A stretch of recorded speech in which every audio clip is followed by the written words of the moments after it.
Hi hello friends, welcome back my channel.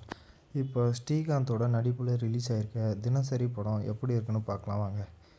தினசரி படத்தோட கதைன்னு பார்த்திங்கன்னா, கதையோட ஆரம்பத்திலேயே கதையோட நாயகனான சக்திக்கு பொண்ணு பார்க்குறாங்க. குடும்பமாக போகிறாங்க. போன வேகத்திலே பொண்ணை பார்த்துட்டு திரும்புகிறாங்க. சக்திக்கு தான் திருமணம் செஞ்சு கொள்ள போகும் பெண் இப்படி தான் இருக்க வேண்டும் என்ற ஆசை இருக்குது. அதிலும் குறிப்பாக திருமணம் செஞ்சு கொள்ள போகும் பெண்ணு தன்னை விட அதிகமாக சம்பாதிக்க வேண்டும் என நினைக்கிறாரு. இருவரும் சேர்ந்து சம்பாதிச்சா சீக்கிரம் தான் நினச்ச வாழ்க்கையை வாழலாம் என நினைக்கிறாரு ஸ்ரீகாந்த். சக்திக்கு குறிப்பிட்ட சில நாட்களில் திருமணம் நடக்கலைன்னா 7 வருஷத்துக்கு திருமணம் ஆகாது என ஜோசி சொல்லியிருப்பாங்க.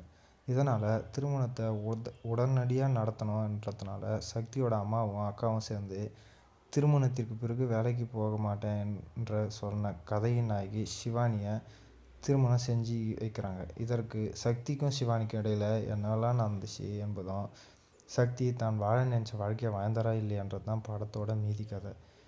இந்த கதையை அறிமுக இயக்குனர் சங்கர் இயக்கியிருக்காரு. இந்த படத்தில் ஸ்ரீகாந்துக்கு மனைவியாக வந்திருக்கவங்களும் நல்லா நடிச்சிருக்காங்க. இந்த படத்தோட பேக்ரவுண்ட் மியூசிக் அங்கங்கே ஒர்க் அவுட் ஆகிருக்கு. ஒளிப்பதிவும் நல்லாயிருக்கு. இந்த படம் எப்படி இருக்குன்னு கமெண்ட் செக்ஷனில் கமெண்ட் பண்ணுங்கள். தொடர்ந்து நம்ம சேனலை லைக் பண்ணுங்கள், ஷேர் பண்ணுங்கள், சப்போர்ட் பண்ணுங்கள்.